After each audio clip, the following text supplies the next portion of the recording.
Bonjour à tous, ici Jean-Marc Gilbert, rédacteur technique de CEP Forensique. Nous sommes aujourd'hui en compagnie de notre ingénieur et chef du groupe Matériaux et Métallurgie, Anne-Laure Esquirol, pour parler de la préservation des éléments de preuve à la suite d'un sinistre. En effet, ces éléments ont une importance capitale lorsque vient le temps de déterminer s'il y a une possibilité de recours contre un fabricant, un installateur ou toute autre personne ayant manipulé les pièces à l'étude dans un dossier. En 10 ans de carrière chez CEP, Anne-Laure a été témoin de plusieurs possibilités de recours qui ont été perdues à la suite de l'endommagement, l'altération ou tout simplement la disparition de conduites de raccord ou d'autres pièces ayant défailli. Elle nous en parle davantage aujourd'hui. Bonjour Anne-Laure. Bonjour Jean-Marc. Tout d'abord, quelle est la première chose qu'un expert en sinistre doit faire lorsqu'il est saisi d'un dossier pour s'assurer de la préservation des éléments de preuve? Alors c'est une très bonne question et il n'y a pas de réponse exacte, ça va dépendre de la nature du dossier. Mais par exemple, pour le département matériaux, on traite majoritairement de pièces. Donc la première chose à faire serait d'identifier l'origine et la zone de la défaillance pour finalement essayer de protéger cette zone, la préserver le temps que la documentation de la scène et le prélèvement soient effectués. Alors, nous sommes maintenant dans notre laboratoire pour la deuxième question que j'ai pour toi, Anne-Laure. Dans le fond, pour toi, l'idéal, c'est de pouvoir examiner une pièce qui n'a pas été manipulée par quiconque. En effet, Jean-Marc, c'est une très bonne question. Donc, c'est sûr que l'idéal, c'est qu'on arrive sur une scène ou un environnement, du moins, par rapport à la pièce défaillante qui n'a pas été altérée ou modifiée. Donc, par exemple, ici, pour cette conduite flexible, comme on en a des centaines, on peut voir un dépôt noir important sur le faciès de rupture qui représente les surfaces de la fissure. Et ici, on voit qu'en fait, ça nous cache vraiment tous les indices de propagation et ceci est souvent dû au frottement finalement de la partie de l'écrou désolidarisé avec la garniture noire d'étanchéité. Donc ça, ceci représente des manipulations post-rupture qui n'ont pas été faites nécessairement avec un grand soin et qui peuvent donc compromettre l'analyse ultérieure. Et comme je le mentionnais en introduction, il peut arriver parfois que les pièces brisées ont été jetées ou perdues. Dans un tel cas, comment parviens-tu quand même à mener ton investigation à terme?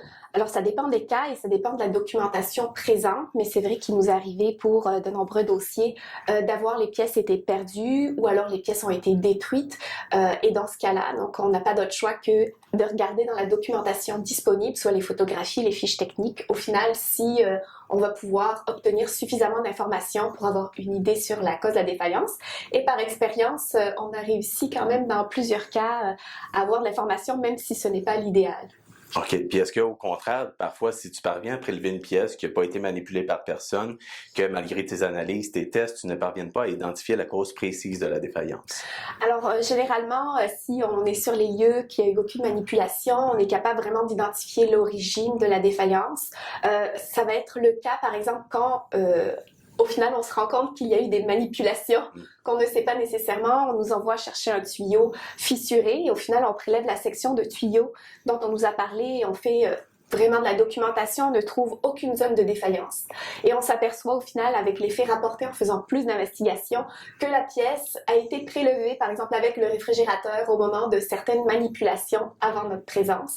Donc, c'est dans ces cas-ci, c'est pour ça qu'on essaie de sensibiliser sur l'importance finalement de toutes les interventions avant l'investigation pour ne pas interférer avec l'expertise. Parfait. Et en matériaux, des fois, on sait que c'est une combinaison de facteurs qui peuvent expliquer la défaillance. Grâce aux analyses que tu fais, es-tu parfois en mesure de déterminer, par exemple, si le fabricant a une responsabilité plus grande que l'installateur ou vice-versa? Alors, généralement, c'est sûr qu'on va souvent avoir une seule cause. On va trouver comme cause prépondérante, mais il peut arriver en effet une contribution de plusieurs causes, comme la fabrication et l'installation. Et vraiment, savoir si, par exemple, la fabrication est prépondérante sur l'installation, ça va être vraiment justement tous ces éléments relevés sur le site et au moment de l'analyse physico-chimique de la pièce qu'on va pouvoir déterminer la contribution de l'un par rapport à l'autre, si ça semble vraiment, par exemple, parce qu'il peut y avoir une synergie, comme un petit défaut de fabrication associé à un petit défaut d'installation. L'un à part de l'autre pourrait ne pas avoir généré de dommages, mais la synergie des deux ensemble peut générer des dommages également. Donc, c'est ça, c'est vraiment l'analyse de tous ces éléments.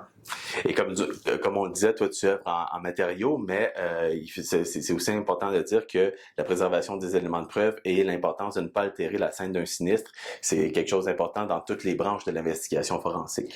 Oui, absolument, que ce soit pour le département civil, incendie, environnement, mécanique ou matériaux.